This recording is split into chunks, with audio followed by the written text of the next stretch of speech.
Some drawers are locked to keep things out. This one was locked to keep something in.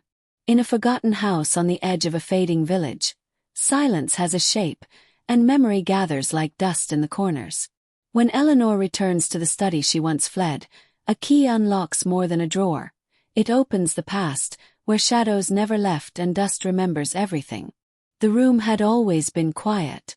Not just in the way all empty rooms are quiet, but in a manner that suggested silence had settled there so long ago it had taken root and forgotten the world outside. The house stood on the edge of the village like a stubborn, weathered secret, its windows blind with grime, its walls bowed like the spine of an old man hunched by memory. The late afternoon sun filtered through a cracked pane, catching in the air a lattice of dust motes that danced like the faded echoes of forgotten laughter. Eleanor had not meant to return. She had left decades ago, as most do, casting off childhood like a snake shedding its skin. But now she stood in the study again, her fingers tracing the familiar edge of the desk, once her grandfather's, and before that, no one knew. It had simply always been there. The desk dominated the room not in size but in presence, its dark wood heavy with history, its brass handles dulled with the breath of time. One drawer, the lowest on the left, had always been locked. As a child, Eleanor had tried every key she could find, every paperclip, every bobby pin stolen from her mother's dresser. The drawer resisted, as though it were less a compartment of wood and more a clenched fist. Her grandfather had never spoken of it. He had never used it in her presence. Once, when she had asked, he looked at her with such an unexpected sadness that she had never dared again. Now decades later he was gone. The house was hers. And the drawer was still locked. The key had come unexpectedly, tucked in an envelope hidden behind a loose brick in the fireplace. No note. Just a small brass key, cold and weighty in her palm, as if the drawer had called to it across time. Her hand trembled as she slid the key into the lock. It turned with a sound that felt like a sigh. The click was almost inaudible but unmistakable. The drawer opened slowly, hesitantly, like an old wound remembering pain. Inside was dust. Layers of it, thick and undisturbed. It wasn't what she had expected. No letters, no photographs, no ancient weapons or family relics. Just dust, and yet, not just dust. There was a stillness to it that was different from the rest of the room. A solemnity. It clung to the interior of the drawer like a shroud, reluctant to stir. She reached in, her fingers brushing the surface. It felt wrong to disturb it. Wrong and necessary. The dust moved reluctantly, revealing the edge of something beneath. A journal. Bound in cracked leather, the kind that squeaks softly when touched. She lifted it free, dust trailing like memory from its cover. She opened it. The handwriting was her grandfather's, but slanted, different, as though written by a younger, more fragile version of him. The first entry was dated April 3, 1937. I have locked away the days I cannot bear to forget, because forgetting them would be worse than reliving them. The entries were scattered across years, fragments of memory that refused to be silenced. They spoke of his brother, Samuel, who had vanished in 1939. A name Eleanor had never heard. We were boys. We shouldn't have gone down there.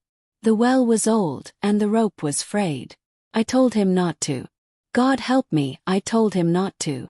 The pages bore the weight of grief so potent it bled through the ink.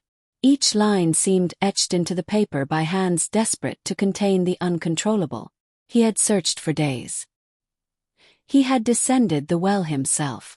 But there had been no Samuel, only the echoes. More pages, each more broken than the last. Mother stopped speaking. Father blamed me. I blamed the rope, the stone, the silence. We locked the well. We locked the room. We locked the drawer. She understood now. The drawer wasn't just locked. It was sealed with pain, fortified by time and guilt.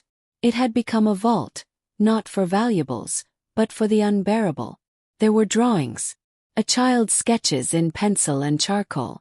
A boy with eyes too large. Always standing at the edge of something. Of the well, of the woods, of the page.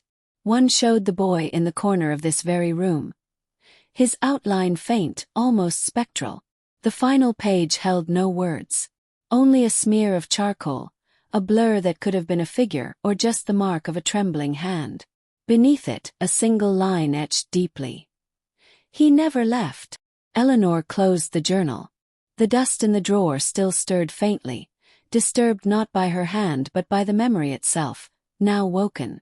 The air felt heavier. Or perhaps it was simply full of a presence that had been waiting to be noticed. That night she dreamed of the drawer, of opening it again and again, each time finding something different. A letter addressed to her in her own handwriting, a photograph of her grandfather as a child with a shadowy figure beside him, a lock of hair still warm. The next morning she opened the drawer once more. No journal, no dust, just the faint scent of old paper and something older, like rain on stone. The house was not empty. Eleanor stayed. She began to write in a new journal. Her grandfather's old chair creaked beneath her as she sat. She wrote of the house, of the dust, of Samuel. She wrote as though the words could lay to rest something buried too deep for shovels or prayers. She did not close the drawer again. Dust began to gather once more, slowly, like breath returning to lungs. It swirled in the lamplight, settled gently, and waited. The memory in the dust was not hers alone. It belonged to the house, to the drawer, to the silence. And the silence remembered everything. It began subtly, the way all hauntings do. A shape at the edge of the mirror. The creak of floorboards 2 rooms away. A scent that did not belong to her lifetime. Eleanor tried to explain them away at first. Houses like this had a way of echoing lives long past, she told herself. But the dreams grew stronger. Each night she found herself in the same hallway, one that didn't exist in waking life. Its walls were slick with damp, paper peeling in long curls like fingernail shavings. At the end of the hallway was a door, always locked, always humming softly like breath behind a wall, and always on the floor, a trail of dust leading to it. One evening, as the sun melted into the woods behind the house, Eleanor noticed a draft. It came from behind the tall bookcase opposite the desk. The same bookcase where her grandfather kept volumes on psychology, war, anatomy. And in the corner, one book with no title on its spine. It refused to budge. Until it did. Click. Breath. The bookcase swung outward, revealing stairs that wound down into shadow. The air was thick and cold. The kind of cold that had weight. Dust clung to the walls like decay. She descended slowly, candle in hand, the flame barely holding its shape against the stillness. The bottom a small room. Bricks. Cobwebs. And in the center another drawer. Freestanding, unconnected to any desk.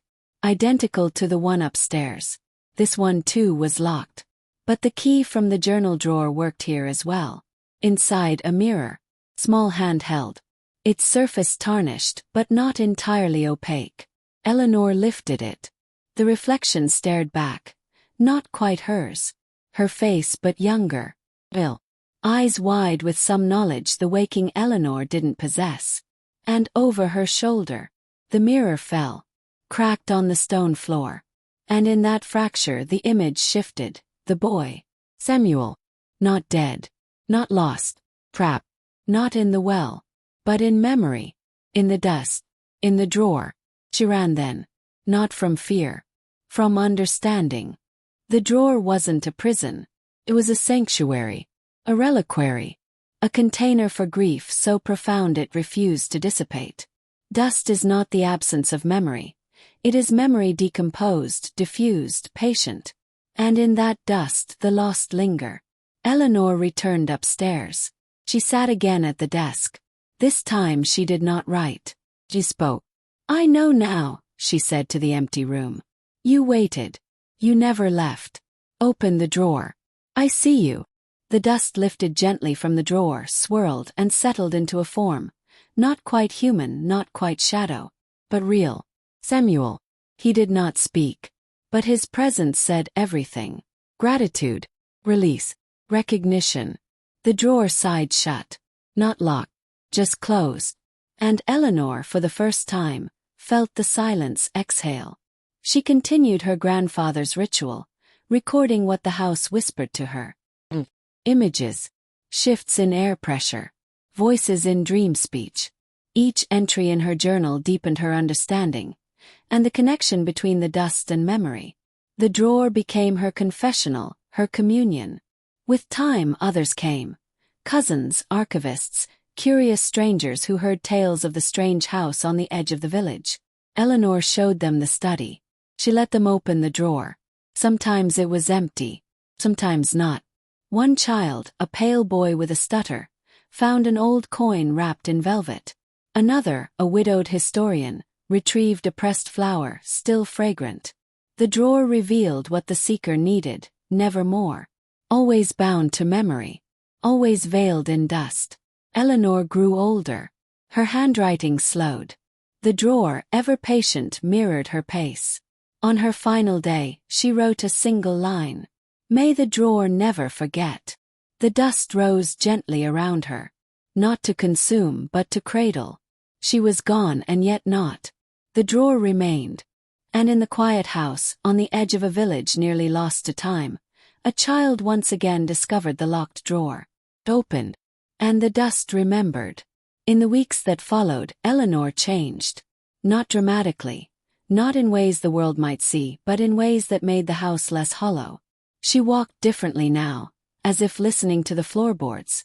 She left the windows cracked so the wind could whisper through. She spoke aloud sometimes, not to herself, but to the space, to the silence, to Samuel. The journal she had begun remained unfinished. She found she no longer needed to capture the past in ink. The house itself was memory enough. And then one morning a letter arrived. No stamp. No postmark. Just her name in a hand she didn't recognize. Inside, a single sheet, yellowed at the edges, the handwriting spare and careful. The house remembers. The drawer opens only for those who are ready. What you found, others must one day find again. When that time comes, they will need you. There was no signature. That afternoon, Eleanor cleared the dust from the desk. Gently, lovingly. She placed her journal inside the drawer. Not hidden, just kept. Preserved. Waiting. Then she stood by the window as the sun dipped below the trees. Her reflection faint in the glass. She was older now and younger too. As if grief and revelation had aged and unaged her all at once. Behind her, the drawer whispered shut. Not locked. Never locked again. Outside, the wind stirred the trees. The house breathed. And far away, in a future not yet written, someone would come. They would walk through the door Eleanor left ajar. They would find the desk, the dust, the journal. And the memory would begin again. Not haunting. Remembering.